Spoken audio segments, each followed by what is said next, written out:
Juízes. Shoftim. Capítulo 9. Depois de algum tempo, Abimeleque, filho de Jerubaal, foi até os irmãos da sua mãe, em Siquém, e disse a eles e a toda a família da casa do seu avô: Por favor, perguntem a todos os líderes de Siquém. O que é melhor para vocês, que todos os 70 filhos de Jerubaal reinem sobre vocês ou que um só homem reine sobre vocês? E lembrem-se de que somos do mesmo sangue. Portanto, os irmãos da sua mãe transmitiram as palavras dele a todos os líderes de Siquém, e o coração deles estava inclinado a seguir Abimeleque, pois disseram: Ele é nosso irmão. Então lhe deram 70 peças de prata do templo de Baal-Berite, e Abimeleque as usou para contratar homens vadios e insolentes para o acompanharem. Depois foi à casa do seu pai em Ofra e matou seus irmãos, os filhos de Jerubaal, 70 homens, sobre uma pedra.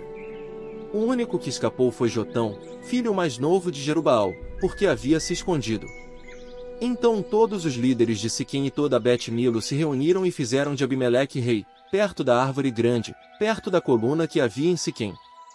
Quando se comunicou isso a Jotão, ele foi imediatamente ao cume do monte Gerizim, ficou em pé ali e disse em voz bem alta para eles: Escutem-me, ó líderes de Siquém, e o Criador os escutará. Certo dia, as árvores foram ungir um rei sobre si. Assim, disseram à oliveira: Reine sobre nós. Mas a oliveira lhes disse: Deveria eu abrir mão do meu azeite, com o qual se honra o Criador e aos homens, para balançar acima das outras árvores? Então as árvores disseram à figueira: Venha e reine sobre nós. Mas a figueira lhes disse: Deveria eu abrir mão dos meus frutos bons e doces para balançar acima das outras árvores? A seguir, as árvores disseram à videira: Venha e reine sobre nós. A videira lhes disse: Deveria eu abrir mão do meu vinho novo, que alegra o Criador e aos homens, para balançar acima das árvores? Por fim, todas as outras árvores disseram ao espinheiro: Venha e reine sobre nós. Então o espinheiro disse às árvores: Se estiverem realmente me ungindo rei sobre vocês, venham e refugiem-se debaixo da minha sombra.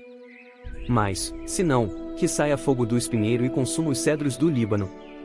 Agora, será que vocês agiram de modo sincero e justo ao fazer de Abimeleque rei? Será que demonstraram bondade para com Jerubaal e os da sua casa, e o trataram conforme ele merecia? Quando meu pai lutou por vocês, ele arriscou a vida para livrá-los das mãos de Midian. Mas hoje vocês se levantaram contra os da casa do meu pai e mataram os filhos dele, 70 homens, sobre uma pedra. Depois fizeram Abimeleque, filho da escrava do meu pai, rei sobre os líderes de Siquém, só porque ele é irmão de vocês. Sim, se vocês estão agindo de modo sincero e justo para com Jerubaal e os da sua casa no dia de hoje, alegrem-se com Abimeleque, que ele também se alegre com vocês. Mas, se não, que saia fogo de Abimeleque e consuma os líderes de Siquém e Bet-Milo, e que saia fogo dos líderes de Siquém e Bet-Milo e consuma Abimeleque. Então Jotão fugiu para Bir e ficou morando ali por causa do seu irmão Abimeleque.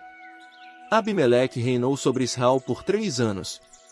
Então o Criador permitiu que surgisse hostilidade entre Abimeleque e os líderes de Siquém, e eles agiram traiçoeiramente com Abimeleque. Isso aconteceu para que a violência praticada contra os 70 filhos de Jerubaal fosse vingada, de modo que a responsabilidade pelo sangue deles recaísse sobre seu irmão Abimeleque, por tê-los matado, e sobre os líderes de Siquém, por eles o terem ajudado a matar seus irmãos. Portanto, os líderes de Siquém colocaram homens de emboscada contra ele no cume dos montes. E esses homens roubavam a todos os que passavam por eles na estrada. Com o tempo, isso foi relatado a Abimeleque. Então Gaal, filho de Ebed, e seus irmãos foram para Siquém, e os líderes de Siquém confiaram nele. Eles saíram ao campo, colheram e pisaram as uvas dos seus vinhedos, e fizeram uma festa. Depois entraram na casa do seu criador, comeram e beberam, e amaldiçoaram Abimeleque. Então Gaal, filho de Ebed, disse: Quem é Abimeleque, e quem é Siquém que devamos servir a ele? Não é ele filho de Jerubaal, e não é Zebul seu representante? Sirvam aos homens de Amor, pai de Siquém. Por que devíamos servir a Abimeleque? Quem dera eu tivesse este povo sob o meu comando, eu removeria Abimeleque. Reforce o seu exército e saia para lutar. Quando Zebul, príncipe da cidade, ouviu as palavras de Gaal, filho de Ebed, a sua ira se acendeu. Por isso, ele enviou secretamente mensageiros a Abimeleque para dizer: Gaal, filho de Ebed, e seus irmãos estão agora em Siquém, e estão instigando a cidade contra você.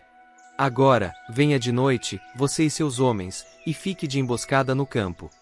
De manhã cedo, assim que o sol nascer, saia e ataque a cidade. Quando Gaal e seus homens saírem contra você, faça o que puder para derrotá-lo. Portanto, Abimeleque e todos os homens com ele se levantaram de noite e ficaram de emboscada contra Siquém, em 4 grupos.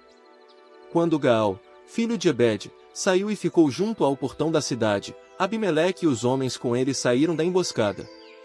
Quando Gaal viu o povo, disse a Zebul: Veja! Há pessoas descendo do cume dos montes. Mas Zebul lhe disse: Você está confundindo a sombra dos montes com homens. Veja! Há pessoas descendo do centro do território, e um grupo está vindo pelo caminho da árvore grande de Meunenim. Onde está agora a sua arrogância, quando você disse: Quem é Abimeleque, que devamos servir a ele? Não são esses o povo que você desprezou? Saia agora e lute contra eles. Portanto, Gaal saiu à frente dos líderes de Siquém e lutou contra Abimeleque. Abimeleque perseguiu Gaal, que fugiu dele, e muitos foram mortos ao longo do caminho, até o portão da cidade. E Abimeleque continuou a morar em Arumá, e Zebul expulsou Gaal e seus irmãos de Siquém. No dia seguinte o povo saiu ao campo, e Abimeleque foi informado disso. Assim, dividiu os seus homens em 3 grupos e ficou de emboscada no campo. Quando viu o povo saindo da cidade, ele os atacou e matou. Abimeleque e os grupos que estavam com ele avançaram e se posicionaram junto à entrada do portão da cidade, ao passo que 2 grupos atacaram todos os que estavam no campo e os mataram. Abimeleque lutou contra a cidade todo aquele dia e a tomou. Ele matou o povo que havia nela, depois demoliu a cidade e espalhou sal sobre ela. Quando os líderes da torre de Siquém souberam disso, foram imediatamente ao esconderijo do templo de Euberite. Assim que se comunicou a Abimeleque que todos os líderes da torre de Siquém haviam se reunido ali, Abimeleque e todos os homens com ele subiram ao monte Zalmon. Abimeleque pegou um machado, cortou um galho de árvore, colocou-o sobre o ombro e disse aos seus homens: Depressa, façam o mesmo que eu fiz. E todos os homens também cortaram galhos e seguiram Abimeleque. Então colocaram os galhos em volta do esconderijo e puseram fogo nele.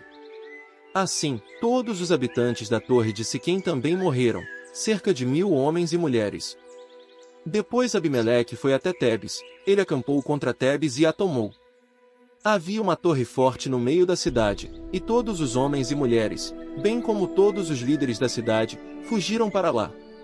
Eles se trancaram dentro da torre e subiram ao terraço dela. Abimeleque foi até a torre e a atacou. Ele se aproximou da entrada da torre para incendiá-la. Então uma das mulheres jogou uma pedra de moinho na cabeça de Abimeleque e esmagou o crânio dele. Ele chamou depressa o ajudante que carregava as suas armas e lhe disse: Puxe a sua espada e mate-me, para que não digam a meu respeito. Uma mulher o matou. Assim, seu ajudante o traspassou, e ele morreu. Quando os homens de Israel viram que Abimeleque estava morto, todos voltaram para casa. Assim, o Criador retribuiu a Abimeleque todo o mal que ele havia feito ao seu pai ao matar os seus 70 irmãos. O Criador também fez com que todo o mal cometido pelos homens de Siquém recaísse sobre as suas próprias cabeças. Assim, veio sobre eles a maldição de Jotão, filho de Jerubaal,